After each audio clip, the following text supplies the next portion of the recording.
जन आंदोलन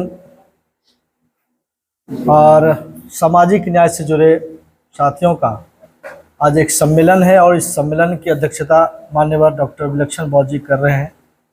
मंच पर मंचासीन और प्रसाल में उपस्थित सभी साथियों को जय भीम, जिंदाबाद। 2024 का जो चुनाव आपने देखा, उसमें सामाजिक न्याय आंदोलन ने अपने विचारों के माध्यम से पर्चा निकालकर सोशल मीडिया के अंदर प्रोपगेट कर एक संदेश देने का काम किया था कि ये जो चुनाव है ये असाधारण चुनाव है, ये कोई सामान्य परिस्थिति का चुनाव नहीं है। भारत के अंदर लोकतंत्र रहेगा या नहीं रहेगा, यह चुनाव इसकी गारंटी करेगी। इस चुनाव के अंदर इस बात की बहस छेड़ी गई कि 2024 के चुनाव में के बाद संविधान रहेगा या नहीं रहेगा। जब ये बहस छेड़ा गया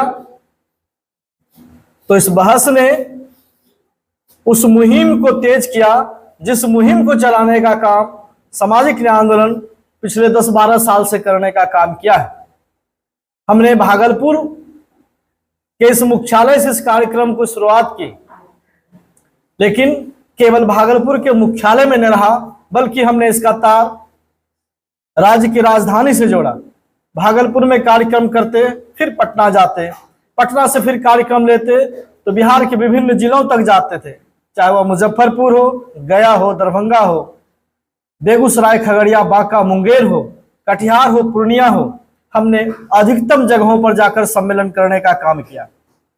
बिहार के 16 जिलों में कार्यक्रम चलाया और भागलपुर, बांका और मुंगेर के अंदर तो बहुत सघनता से कार्यक्रम चलाया। कई यात्राएं निकाली गई, चाहे वह बाबा साहब अम्बेडकर के नाम पर, कर्पूरी ठाकुर जी के नाम पर, पेड़िया ललित सिंह यादव के नाम पर, जगदेव बाबू के नाम पर, तमाम हमारे जो बहुजन नायक है उन नायकों के नाम पर, उनके विचारों के रोशनी में हम लोग आगे बढ़े। और इस आंदोलन ने एक करंट पैदा किया, एक विचार पैदा किया, जिसके कारण से बिहार ही नहीं बल्कि हमारे इस आंदोलन से जुड़ने का काम बिहार के अन्य जिलों से, अन्य राज्यों से भी लोगों ने इसमें जुड़ने का काम किया। बिहार के उत्तर प्रदेश, बिहार के बाद उत्तर प्रदेश से, दिल्ली से लोग जुड़े, राजस्थान से जुड़े और इस तरह के विचारों को आगे ले जाया गया। जो परिदृश्य बदला है उस परिदृश्य को बदलने में बहुजन आंदोलनों का, बहुजन संगठनों का बड़ा महत्वपूर्ण योगदान रहा है। हम लोगों ने एजेंडा उठाया, बिहार ही नहीं बल्कि पूरे देश के अंदर एक एजेंडा चला कि जातिवार जनगणना हो। यह अच्छी बात है कि बिहार सरकार में मौजूद जो सत्ता है उसने इसे पकड़ा और जातिवार जनगणना चलाया। हालांकि वो भी बेईमानी है कि आज तक उसकी रिपोर्ट जारी नहीं की गई। जिलावार, प्रखंडवार जो उसका रिपोर्ट होना चाहिए वो नहीं जारी किया गया, वो बेईमानी है। इसी बेईमानी और बहुजनों के साथ जो अन्याय है ये सत्ता में बैठे लोग कर रहे हैं। कभी वो महागठबंधन में, इंडिया गठबंधन में जाते हैं तो कभी राजग गठबंधन में जाते हैं। नाम हमेशा वो पिछड़ों का ही लेते हैं, पिछड़ों का ही नाम लेकर के केंद्र में भी सत्ता में बैठी हुई नरेंद्र मोदी सरकार। याद करिए कि अगर किसी साथी ने आपने कहा कि संविधान पार्लियामेंट के अंदर जाते, एक जगह बनाते, संविधान की किताब रखी और इस किताब को चूमने का काम या सर पे लगाने का काम करता है, तो याद करें जिस पार्लियामेंट में उन्होंने पैर रखा था उस पर पहले अपने सर रखने का काम किया, उस पार्लियामेंट भवन को बदलने का काम किया।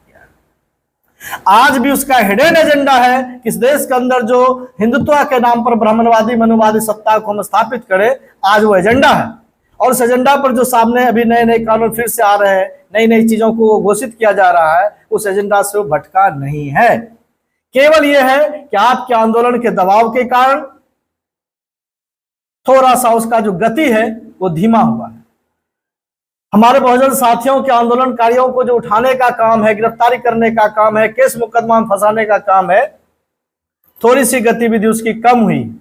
लेकिन आप देखेंगे कि इस कॉर्पोरेट सत्ता में आज भी जब एक बड़े घराने के बच्चों की शादी होती है तो सारे लोग वहां हाजिरी लगाने पहुंच जाते हैं। ये भी एक लोकतंत्र के अंदर जो सामाजिक न्याय की बात करते हैं, जो समता की बात करते हैं, जो विषमता को खत्म करना चाहते हैं, ऐसे लोगों के लिए प्रश्नवाचक चिन्ह है। आज ठीक एक साथी ने कहा कि जो सरकार विपक्ष में सत्ता में रही, इस देश के अंदर 40 साल सत्ता में रहे कांग्रेस जैसी सरकार, तो याद करिए उस दौर को कि जब नेहरू जी बाबू जगजीवन राम को अपने साथ लेकर चल रहे होते हैं, तो ठीक उसी चीज को आज फिर से राहुल गांधी मल्लिकार्जुन खड़गे को लेकर के चल रहे होते हैं। इस चीज को समझने की जरूरत है कि क्या वह सामाजिक न्याय की बात को चतुराई से अपने सत्ता को हासिल करना चाहता है, या सचमुच में वो सामाजिक न्याय की बात करते हैं। ये हमें देखना, समझना, महसूस करना है, परखना है। पिछले इसी चुनाव के दौरान लखनऊ में एक सम्मेलन किया गया, एक बड़ी सभा हुई और बड़े हॉल में सभा हुई, करीबन 2000 के आसपास वहां लोग उपस्थित थे। मौजूद थे वहां पर गणेश देवी, एक बड़े साहित्यकार हैं, और उन्होंने राहुल गांधी को सामाजिक न्याय का मसीहा कहा। पूरा लाइव वो कार्यक्रम चला। राहुल गांधी ने दावे के साथ सारी बातें जो है ठोस वहां पर रखने का काम किया।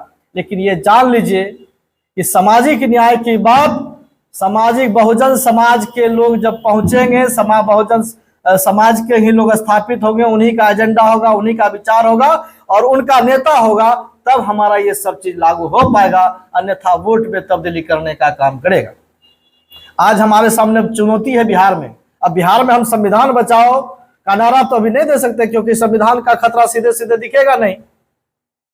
यहां पर अभी तो कहेगा भाई बिहार का चुनाव तो संविधान खतरे में नहीं है।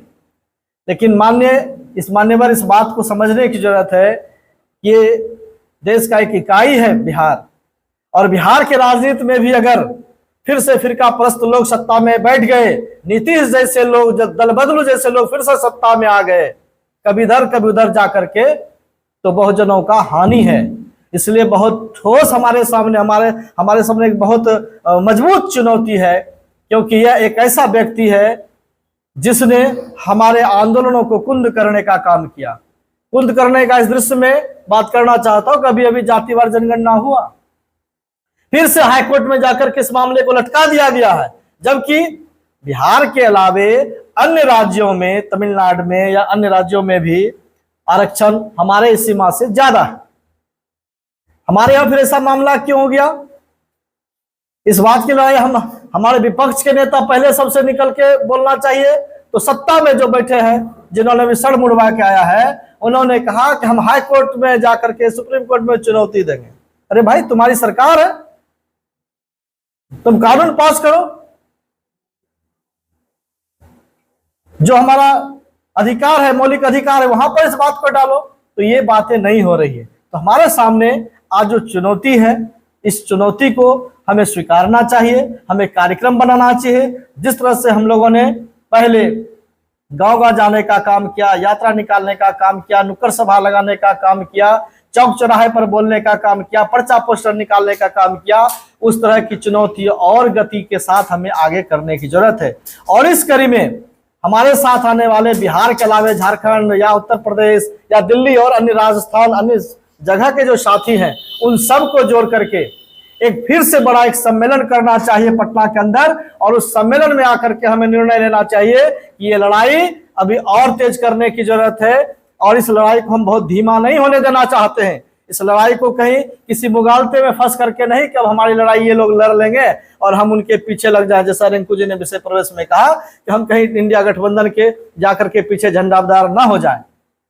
इसलिए हमारी ये जरूरत है कि हम लड़ाई लड़ें, और इस लड़ाई के साथ हमारे सम्मान पूर्वक हमारे कार्यक्रम हो, और उस लड़ाई को वहां तक पहुंचाए जहां बहुजन आंदोलन चाहता है। हमारे जो बहुजन नायक चाहते थे, जेपी का आंदोलन हुआ, जेपी आंदोलन के समय में आरएसएस को साथ लेकर के जयप्रकाश आगे बढ़े।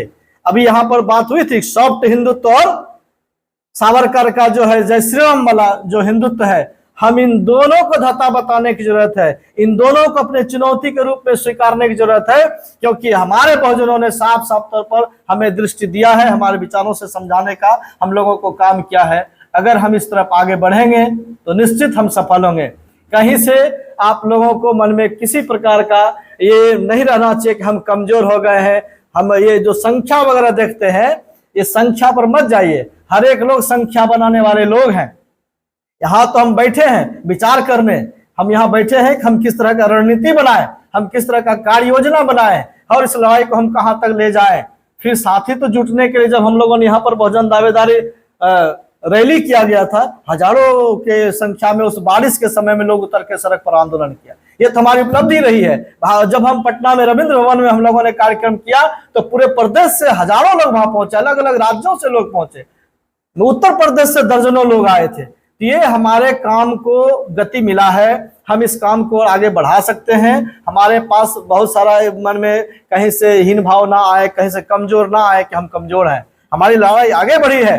हमें खुशी होनी चाहिए कि जिस लड़ाई को हम यहाँ से पेश करना चाह रहे थे, जिस एजेंडा को राजनीतिक गलियारे से हटा दिया गया था कि सामाजिक न्याय की अब कोई जरूरत नहीं, अब जातियां नहीं रही इस मुल्क में, इस मुल्क के अंदर जात पात की कोई लड़ाई नहीं है, ये बात भाजपा ने स्थापित करने का काम किया। वही भाजपा कहता था कि हमारा जो है प्रधानमंत्री ये चाय बेचने वाला ये पिछड़े का बेटा है, और इस बार अति पिछड़े का बेटा का प्रचार किया गया। तो समझिए कि जाति भारत के अंदर आज भी केंद्र में है और जाति की लड़ाई को सामाजिक न्याय ही हल कर सकता है। इसलिए सामाजिक न्याय आंदोलन को लगातार गढ़ने और आगे बढ़ाने की जरूरत है। हमको इस मुहिम के साथ आगे बढ़ना चाहिए। अगले सत्र में हम लोग कार्यक्रम को साझा करेंगे कि हम क्या क्या कार्यक्रम लेंगे और हम संगठन को और कैसे विस्तार करेंगे, इस बात पर हम चर्चा करेंगे। साथियों, हम आपसे अंतिम ये अपील करना चाहते हैं कि सामाजिक न्याय की जो लड़ाई है, इससे आप अपने स्तर भी, संगठन के स्तर पर भी,